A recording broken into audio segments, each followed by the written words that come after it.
Crystalline and amorphous, ये दोनों आखिर एक सॉलिड के फॉर्म है। चलिए इन दोनों के बीच में हम डिफरेंस देखने वाले, बट ऐसी कोई तो चीज होगी ना जो इन दोनों के बीच में अंतर क्रिएट करती है, डिफरेंस क्रिएट करती है, ठीक है ना।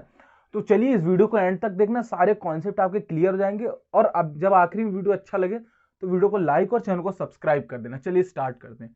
अब देखिए दोनों सॉलिड के फॉर्म है, इनके बीच में ऐसी कौन सी चीजें हैं जो कि डिफरेंस क्रिएट करती है, उन्हीं चीजों को हम यहाँ पे समझने वाले। देखिए सबसे पहली बात करते हैं हम यहाँ पर एमोर्फस सॉलिड की। तो एमोर्फस सॉलिड का जो शेप होता है, शेप इज इर्रेगुलर, और क्रिस्टलाइन का क्या होता है शेप, शेप इज रेगुलर। अब ये क्या चीज है, इसको तो जस्टिफिकेशन हमें लेना पड़ेगा कि आखिर ये जो रेगुलर इरेगुलर कह रहे हैं ये क्या होता है। तो देखिए मैं आपको बताता हूं कि एमोर्फस और क्रिस्टलाइन सॉलिड का जो स्ट्रक्चर होता है, उसके एटम्स, उसके मॉलिक्यूल्स, जिसकी भी बात करें, आयंस की बात करें, उनका जो यहां पर कह सकते हैं कि जमे हुए हों, मतलब कि उनका जो अरेंजमेंट होता है वो, जैसे मैं आपको बताता हूं। जैसे देखिए हम क्रिस्टलाइन की बात करें तो क्रिस्टलाइन में अगर जैसे कि किसी भी चीज की बात करें तो कोई भी सॉलिड होगा तो एक प्रॉपर वे में अरेंज होगा। मतलब कि अगर उसके एक मॉलिक्यूल का जो साइज है और एक मॉलिक्यूल उसका जैसा है, और मैं कह सकता हूं कि उसका एक स्ट्रक्चर, सपोज मैंने यहां पर दो तरीके के यहां पर आयरन लिए, मैं आपसे बात करता हूं आयरन की, किसी भी चीज की। अब ऐसा जरूरी नहीं, देखिए एक मैंने इंडिया का आयरन लिया और एक मैंने इंग्लैंड का आयरन लिया, या फिर दुनिया के किसी कोने का भी आयरन लिया, कहीं का भी आयरन लिया, तो उसमें क्या होगा कि जो आयरन के अंदर जो मॉलिक्यूल्स, एटम्स जो जमे हुए होंगे, वो आप कहीं के भी आयरन को देख ले, चाहे किसी भी चीज के, क्रिस्टलाइन सॉलिड जो होता है, अगर उसको हम अलग अलग देशों से लाके भी देखें, कहीं का भी देख लें, तो उसका जो स्ट्रक्चर होगा ना एक प्रॉपर वे में अरेंज्ड होगा। मतलब सॉरी मैं कह सकता हूं कि उसका जो शेप होगा इंटरनली वो एक रेगुलर फॉर्म में होगा, और एक डेफिनेट टाइम इंटरवल के बाद इसका रेगुलर शेप रिपीट होता जाएगा। मतलब कि देखिए, और वहीं पर हम शेप जब एमोर्फस की बात करते हैं तो इररेगुलर क्या कहलाता है, देखिए इसका शेप अगर मैंने यहां पर देखिए एमोर्फस में क्या आता है, एमोर्फस सॉलिड में जैसे मैं प्लास्टिक की बात करता हूं, तो प्लास्टिक के जो प्रॉपर्टीज तो हैं, दो जगह की जो प्रॉपर्टीज हैं वो क्या हो सकती है, मतलब कि कुछ प्रॉपर्टीज जैसे उसका शेप, कलर और उसकी डेंसिटी, ये सब चीजें सेम हो सकती हैं। बट अगर मैं दो अलग अलग जगह की प्लास्टिक का कंपैरिजन करूं तो जो उसके भी अंदर का इंटरनली स्ट्रक्चर होगा, मॉलिक्यूल्स, एटम की अरेंजमेंट होगी, वो डिफरेंट होगी। इसीलिए मैं यहां पे ये कह रहा हूं कि जो इनका शेप है इंटरनली वो क्या होता है, इसका इररेगुलर होता है और इसका रेगुलर होता है। चलिए इस बात से आप बहुत ज्यादा क्लियरिटी पा गए होंगे और आपको कोई कंफ्यूजन नहीं बचा होगा। चलिए दूसरी बात करते हैं, ठीक है, यही सेम एग्जांपल लेंगे हम। यहाँ पे इनके मेल्टिंग पॉइंट की बात करते हैं, इसका जो मेल्टिंग पॉइंट है वो शार्प नहीं होता है। Melting point is not sharp, और इसका जो मेल्टिंग पॉइंट होता है ये क्या होता है, शार्प होता है। Melting point is sharp. अब ये दोनों क्या चीजें हैं, ये चीज भी हमें समझना है। तो देखिए शार्प का मतलब ये होता है, जैसे मैं प्लास्टिक का और आयरन का एग्जांपल लिया, इससे हम क्लियरिटी पा सकते हैं कि जैसे प्लास्टिक की बात करते हैं तो प्लास्टिक को जब हम मेल्ट करने की कोशिश करते हैं तो प्लास्टिक जो 50 डिग्री, यानी सपोज में मान लेते हैं, एक एग्जांपल लेते हैं, 50 डिग्री से मेल्ट होना चालू होती है तो वो धीरे धीरे सॉफ्ट होती जाती है, और 150-200 डिग्री तक क्या होती है, वो मेल्ट ही होती रहती है, जलती ही नहीं है। मतलब सिर्फ मैं प्लास्टिक की बात नहीं कर रहा हूं, अलग मैं यहां पर हर एमोर्फस सॉलिड की बात कर रहा हूं, जो क्या होता है कि एक वेरिएशन दिखाती है टेम्परेचर के साथ। मतलब कि वो एक फिक्स्ड उसका कोई पॉइंट नहीं कि किस पॉइंट पे मेल्ट होगी, वो सॉफ्ट होती जाती है। बट आयरन के केस में ऐसा नहीं होता है, या किसी भी क्रिस्टलाइन सॉलिड के केस में ऐसा नहीं होता है। अगर आप उसको बहुत ज्यादा यहां पर क्या करना चाहते हैं, उसको अगर मेल्ट करना चाहते हैं तो वो एक पर्टिकुलर टेम्परेचर के एक एक डिग्री के वेरिएशन पे ही दिखे। मैं बताता हूं, जैसे आयरन का अगर 1100 डिग्री सेंटीग्रेड अगर यहां पर वो क्या होता है, मेल्ट होता है, तो आप ये नहीं कह सकते कि वो 1000 डिग्री सेंटीग्रेड से ही वो सॉफ्ट होना चालू होगा, नहीं, वो तब भी हार्ड रहेगा। और जैसे ही हो सकता है कि 1099 पे वो थोड़ा सा सॉफ्ट होके और मेल्ट होना चालू हो जाए। मतलब कि इसका जो मेल्टिंग पॉइंट होता है बहुत ज्यादा शार्प होता है, किसका, क्रिस्टलाइन सॉलिड का। वो अपने जब तक पर्टिकुलर टेम्परेचर पर नहीं पहुंच जाता है, वो अपनी प्रॉपर्टीज को, मतलब अपनी स्ट्रेंथ को नहीं खोता, बिल्कुल टफ बना हुआ रहता है। चलिए इस चीज से आप समझ गए होंगे और कोई डाउट नहीं बचा होगा, दो चीजें तो क्लियर हो गई। चलिए अब बात करते हैं तीसरी चीज की। अभी जो तीसरा पॉइंट है इसकी बात करते हैं, ये मेनली हम क्लीवेज प्रॉपर्टी की बात करें। क्लीवेज प्रॉपर्टी क्या होता है कि देखिए डिफरेंस क्या है, when we cut the amorphous when we cut the amorphous solid, जब हम amorphous solid को कट करेंगे, the new surface is rough, the new surface is rough।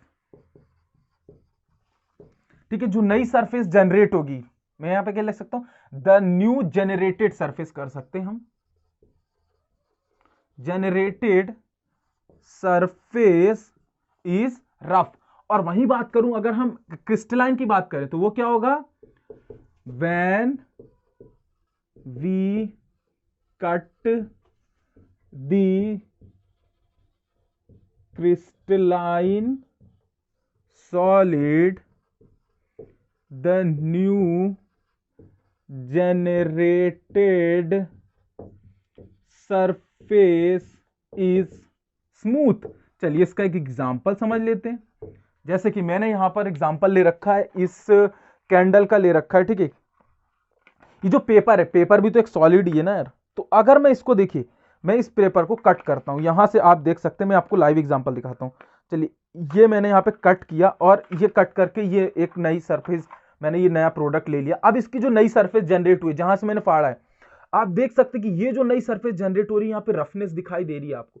हो सकता है आपको ना दिखाई दे रही, बट यहाँ पर अगर आप किसी पेपर को फाड़ेंगे तो उसके ऊपर रफनेस थोड़ी सी दिखाई देगी। यहीं पे अगर आप प्लास्टिक को तोड़ते हैं तो उसके बीच में जो दोनों सरफेस जनरेट होती, नई नई तोड़ी हुई वाली सरफेस, ये वाली, तो ये क्या होती है, रफ होती। बट वहीं अगर बात करेंगे आप क्रिस्टलाइन सॉलिड की, तो वो सरफेस जो नई जनरेट होती है वो रफ नहीं होती, स्मूथ होती। यही चीज कहलाती है क्लीवेज प्रॉपर्टी, और आई होप आप इस चीज से समझ गए होंगे। चलिए अब चौथी चीज की बात कर लेते हैं। यहां पर इसका ऑर्डर ऑफ अरेंजमेंट, एमॉर्फस का ऑर्डर ऑफ अरेंजमेंट शॉर्ट होता है, order of arrangement is short. अब ये क्या चीज है, चलिए सारी चीजों की मैं क्लियरिटी देके आपको समझाऊंगा कि आपके एग्जाम में अगर ये चीज आ गई ना तो आप आंख बंद करके लिख पाएंगे। ठीक है, order of arrangement is long. अब ये क्या चीज है, देखिए मैं बताता हूं। मैंने जब आपको इरेगुलर और इरेगुलर समझाया था तब मैंने कुछ स्ट्रक्चर बताया था। अब देखिए इसका मतलब ये होता है, उसी स्ट्रक्चर को मैं ये मान लेता हूं। ठीक है, क्या इस तरीके का गोला। अब ये क्या होता है, order of arrangement is long, मतलब देखिए इसकी जो ऑर्डर ऑफ अरेंजमेंट है वो जब तक, देखिए जैसे इतना बड़ा मेटल है, कोई सा इतना बड़ा कोई सा मेटल रहे, मेटल का पीस है, तो इसकी जो ऑर्डर ऑफ अरेंजमेंट है ना इस तरीके से होती है। देखिए ये मतलब कि ये पूरा फिल होगा इस तरीके से, एक डेफिनेट मतलब एक फिक्स्ड टाइप, मतलब अच्छी तरीके से पूरे सारे एक जगह पे जमे हुए होंगे। बट यही क्या कहलाता है, हमारा लॉन्ग ऑर्डर ऑफ अरेंजमेंट। ठीक है, बट वहीं अगर मैं बात करूं किसी ऐसे सॉलिड की जो एमॉर्फस है, अगर उसका मैं इतना बड़ा पीस लूंगा ना, तो आप समझना यहां पर 2 होंगे, उसके बाद यहां 3 ऐसे होंगे, इसके बाद यहां पे होगा, हो सकता है कहीं वेकेंट स्पेस हो। तो जो इसका ऑर्डर ऑफ अरेंजमेंट होता है ना वो शॉर्ट होता है। मतलब कि ऐसा जरूरी नहीं कि जितना बड़ा किसी चीज का भी टुकड़ा हो उसमें पूरे इसके अरेंजमेंट एक बराबर हो।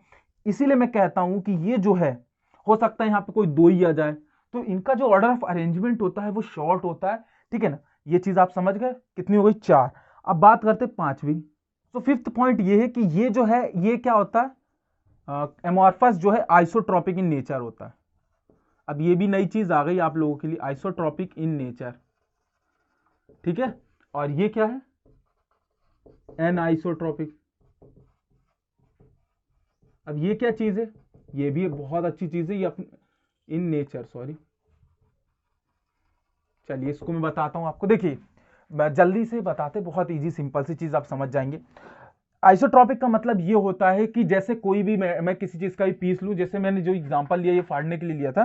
देखिए आइसोट्रॉपिक एमॉर्फस के लिए आइसोट्रॉपिक का मतलब ये होता है कि अगर मैंने सपोज मेरी जो सेटअप है वहां से लाइट आ रही है, अब अगर यहां पे लाइट जो अगर पड़ेगी किसी भी चीज में, सपोज किसी भी चीज की बात कर लूं, अगर इसके सामने वाले सरफेस पे लाइट पड़ रही है, ठीक है ना, जैसे कि मैं एक बोतल के अंदर पानी भरता हूं, ठीक है ना, और वहां पर मैं पानी भरने के बाद वहां से एक बल्ब लगा के देखता हूं, तो क्या होता है दूसरी तरफ से अगर आप देखेंगे तो पूरी लाइट जो है स्प्रेड होती रहती है, पूरी लाइट जो है स्प्रेड होती रहती है। मतलब कि यहां से अगर कोई लाइट गई या फिर अगर कोई लाइट आई तो यहां पर से अगर आप उसको देखना चाहते हैं तो वो पूरी लाइट जो है प्रॉपरली डिस्ट्रीब्यूट हो। मतलब मैं बताता हूं आपको, देखिए जैसे सपोज ये मैं बात किसकी कर रहा हूं, इसकी, बट यहां समझा रहा हूं। अगर कोई लाइट आई और यहां पर लाइट आने के बाद पूरी प्रॉपरली डिस्ट्रीब्यूट हो गई एक एंगल से, आप यहां से भी लाइट पास करेंगे तब भी अगर पूरी तरीके से प्रॉपरली यहीं पे लाइट दिख रही है, मतलब कि कहीं से भी लाइट आए, चाहे इधर से आ जाए यहां पर, चाहे इधर से आ जाए यहां पर, यहां से कहीं से भी आए लाइट और वो प्रॉपरली डिस्ट्रीब्यूट करके यहां से दिखाए, उसी चीज को कहते हैं आइसोट्रॉपिक इन नेचर। और एनआइसोट्रॉपिक का मतलब ये होता है, जैसे सपोज क्रिस्टलाइन की बात कर रहा हूं, यहां पर मैंने ये लिया और मैं अपने चश्मे के लेंस की बात कर लूं, किसी चीज की भी लेंस बात कर लूं, अगर मैंने यहाँ लाइट ऑफ बीम पास की है, कोई भी चीज पास की है, अब वो क्या होगा कि जैसे यहां पे आई है और वो थोड़ी सी डेविएट होकर एक बीम के फॉर्म में, डिस्ट्रीब्यूट नहीं होनी चाहिए, ये क्या कहलाता है, एनआइसोट्रॉपिक कहलाता है। ठीक है, जिसमें आता आपका रिफ्रैक्टिव इंडेक्स की बात कर सकते हैं, ठीक है ना, रिफ्रैक्टिव इंडेक्स की बात कर सकते हैं हम, जो क्या होता है अलग अलग एंगल से, जैसे क्रिस्टलाइन सॉलिड के केस में ऐसा ही होता है, अगर आप यहां से भेजेंगे तो वो यहां से डेविएट होकर आएगा। यहां पे एक बार और बता देता हूं, जैसे दो एंगल से आपने लाइट भेजी ऐसे ऐसे, तो अगर क्रिस्टलाइन होगा तो उसकी लाइट जो होगी डेविएट होकर थोड़ी सी इधर की ओर हो सकता है निकल जाए, और इसकी लाइट डेविएट होकर इधर निकल जाए। अब ये दोनों आपस में मिलेंगी नहीं, लेकिन वहीं अगर एमोर्फस होता ना तो ये लाइट भी ऐसे डिस्ट्रीब्यूट होती पूरी, और ये लाइट भी पूरी ऐसे डिस्ट्रीब्यूट होती। मतलब आप समझ गए, इस चीज से आपको क्लियरिटी मिल गई होगी कि आखिर दोनों में क्या अंतर है। ठीक है ना, ये होता है आइसोट्रॉपिक एंड आइसोट्रॉपिक। और भी कोई प्रॉपर्टी, ऐसी बहुत सारी प्रॉपर्टीज होती हैं एनाइसोट्रॉपिक आइसोट्रॉपिक के अंदर, जो कि मेनली उसके अंदर के मॉलिक्यूल्स के ऑर्डर के ऊपर डिपेंड करती है। ठीक है ना, वो काफी डीप में हो जाएगा, वो उतना हमारे सिलेबस में नहीं है, उस चीज को हम नहीं समझते। ठीक है ना, बस हमें इतना समझता है कि एनाइसोट्रॉपिक इन नेचर होता है, क्यों होता है ये मैंने आपको बता दिया। चलिए अब इसके बाद बात करते हैं सिक्स्थ की। तो जो एमॉर्फस सॉलिड होता है उसका जो नेचर है वो सूडो सॉलिड का होता है। अब ये सूडो सॉलिड क्या होता है, मेनली हम कह सकते हैं ये सिर्फ कहने के लिए सॉलिड है, बट इसकी बहुत सारी ऐसी प्रॉपर्टी जो सॉलिड नहीं है। ठीक है, इसीलिए इसको सुपर कूल लिक्विड भी कहा जाता है, ये चीज आपको पता है। ये है ट्रू सॉलिड। आई होप आप यहां से पूरी क्लियरिटी कर पा चुके होंगे एमॉर्फस और क्रिस्टलाइन सॉलिड के बीच में। अगर आप और ऐसी वीडियोस देखना चाहते हैं, वीडियो को लाइक, चैनल को सब्सक्राइब करना। मिलते हैं नेक्स्ट वीडियो के साथ। Make easy learn easy.